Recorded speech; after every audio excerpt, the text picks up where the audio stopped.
Hi guys, Holly Browning here with another edition of Family Research Tips.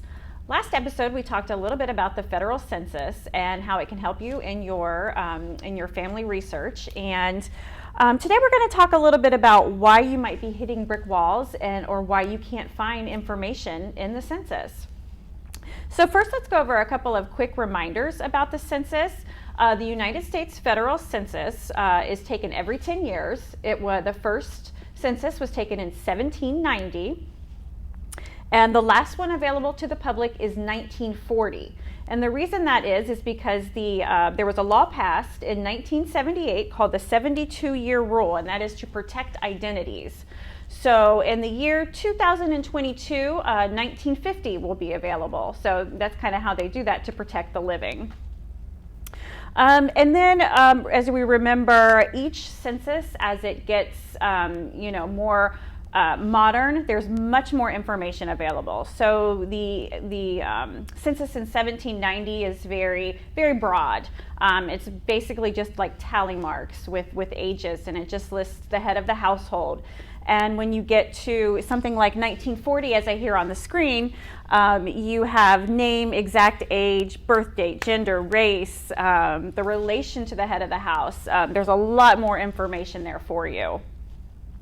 And one thing to remember is that there is no 1890 census. The 1890 census was destroyed by fire in the Commerce Building in Washington, D.C. in 1921. So the 1890 census will not be available. Let's see here. So let's see.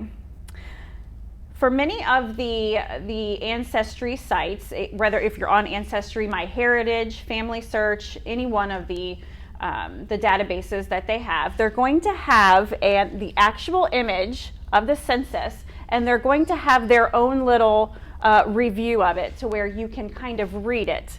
The reason that is because let's look at the actual image of the census here. And you might be able to understand why there are so many mistakes and inconsistencies. And one of the main reasons for that is the census taker was an actual person that went door to door and wrote down the information. The census taker was called the enumerator. And the original image is here. This is the actual enumerator's handwriting. So depending on how they would jot things down in their handwriting, it can get a little bit sticky in certain spots. So one of the things that you have to factor in is also, what was the census taker told?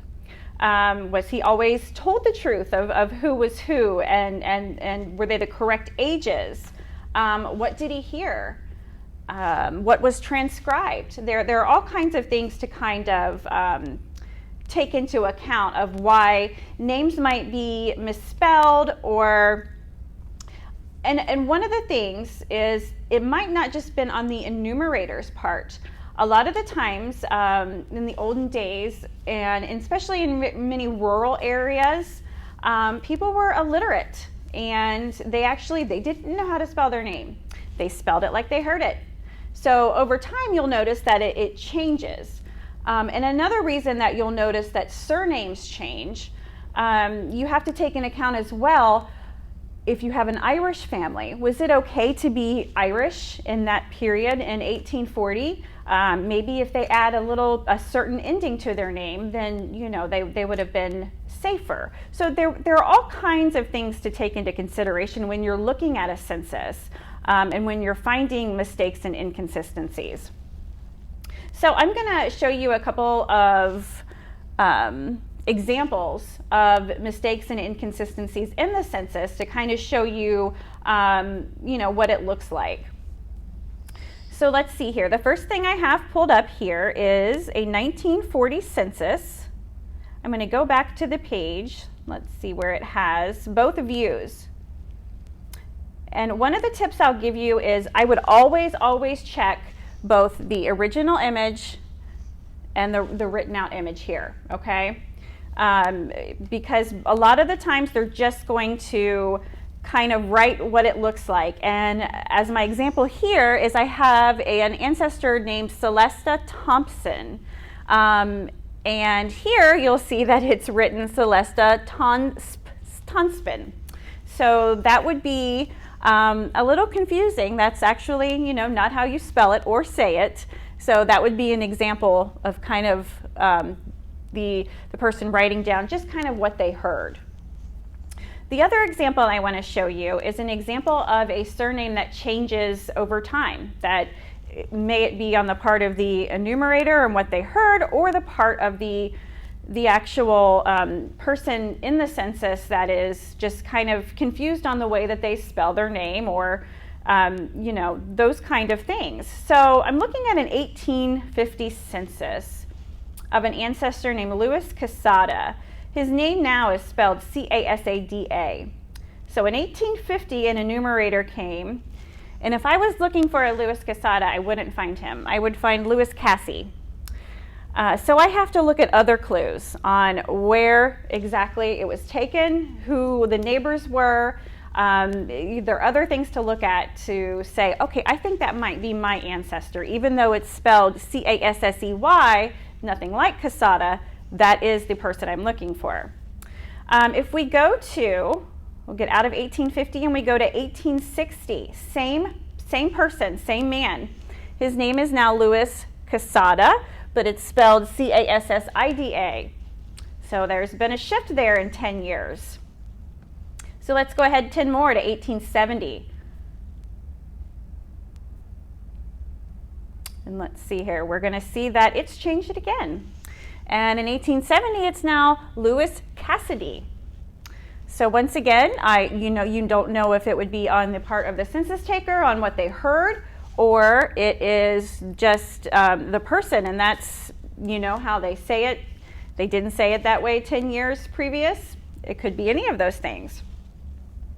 Another thing to consider, if you're looking in a specific census for a specific name and it's not coming up, one thing that you can do is look for neighbors or the previous neighbors in the previous census. And the reason that is you need to look, you can look for other family members in the same location if their name doesn't come up.